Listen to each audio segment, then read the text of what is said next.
We're up here in Holt, Michigan, and this is a job we came to a while ago. And if you look down, you can see how these shingles are kind of sticking up.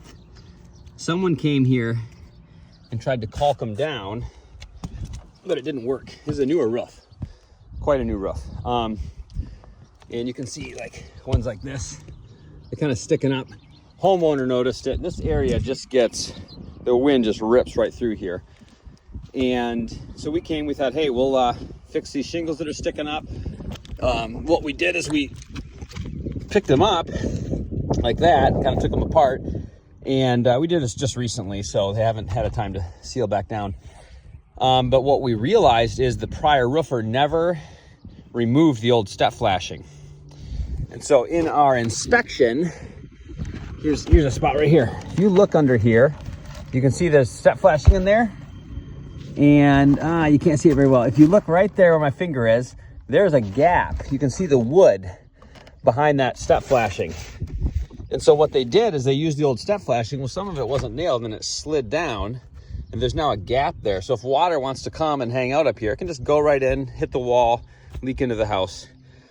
And so what we realized is what we need to do is do this properly. So we're gonna tear off the siding all the way up here. We're gonna tear off these shingles. We're gonna put ice and water shield up from the roof, up the wall, and then we're gonna put step flashing on there properly. Shingle it with proper step flashing, and then we're gonna stick these guys back on there. The tools that we're using are these pitch hoppers, which are awesome because you can just stand on them. This is not a very steep roof, but if you want to set something there, it won't slide off. These are the coolest product. Some guy in Michigan innovated these. The old roofers use couch cushions. It's foam, and you just set the foam on the roof and you won't slide. It's like a grippy thing. There's a type of boot, I'm not wearing them now, but we have a pair of boots called Cougar Paws that have the same type of technology. Well, these guys, just throw them up on the roof. You can just jump up and down on them, and they'll go on a really steep roof. So just helpful tools. We set our tools on top of them. This is a tear-off tool for tearing up shingles. This is a zip tool for tearing off siding. And this little guy, you get it underneath the siding. Let me find an easy transition. This is bad to do in a video because it's never gonna go as you plan, but it goes underneath the siding and you basically pull the siding out. Actually, I can probably just start at the bottom there, but I'm not gonna demonstrate on the video. So I'll take down the siding and I'll show you in a second. Here's the zip tool in action. See if I can do this well. I'm gonna stick it underneath this top siding panel, and you pull that siding down just like that. It just gets under there. Oh, look at that! wasn't even nailed up. No house wrap at all. You can see evidence of moisture on there. We're gonna run an ice and water shield up this wall. It's gonna be waterproof. We tore off all the siding. You can see our two culprits right here. No overlap. Thankfully, not much moisture really got in. You can see the roofers just cut it to make it fit instead of sliding it up. So, too bad that happened. One thing I wanted to show you was on this J channel, all the nails were rusty. That's not abnormal. It just shows that water does get behind the siding. And so when water gets behind the siding, you want to be ready to handle it, which means ice and water shield up that wall. All right, got all that flashing torn off in the siding. There's the old ice and water shield in there, but then this new underlayment just ran flush to the wall, so we'll be putting ice and water over that.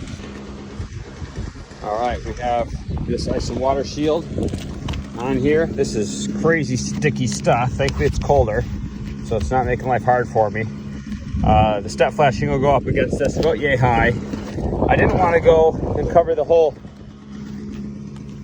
all the wood because This is black, and black is really good at absorbing heat from the sun, and you can actually melt your siding. So I just didn't want to do that. They really should have Tyvek on this house. I'm guessing they don't have it anywhere, but this will at least make it waterproof. Ice dams will protect it and whatnot, and it'll be fine. So I know some craftsman's going to be like, come on, man. So I wanted to address that before I went any further. It's going to look good. A cool little feature about replacement shingles. This is a newer batch of Certainty Landmark shingles. These are older Certainty Landmarks. Same nail line. They got those.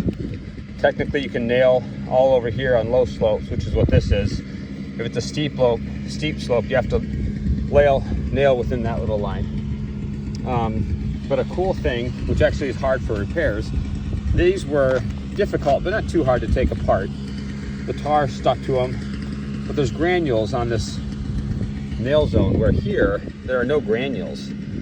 So that top tar strip on a shingle, this tar strip overlaps the shingle like this. So when you lay down the shingles, it's going to lay down like that. So that tar strip is going to stick to that like nothing else. It will be impossible to take apart. So makes repairs difficult, but keeps the shingles on the roof. We got the siding going back on here. One thing I did was I pushed the nails back in the original holes. I'm not pounding them back in the original holes, but there's no lines on this, and you can get off really fast with vinyl. So what we're doing is we're just making sure they're in their same spot when we put them back on, and that saves a lot of headache. All buttoned up. Got the siding done. The new shingles down. You cannot tell the difference, which is great. Thank you, Certainty. So, looking slick and weatherproof.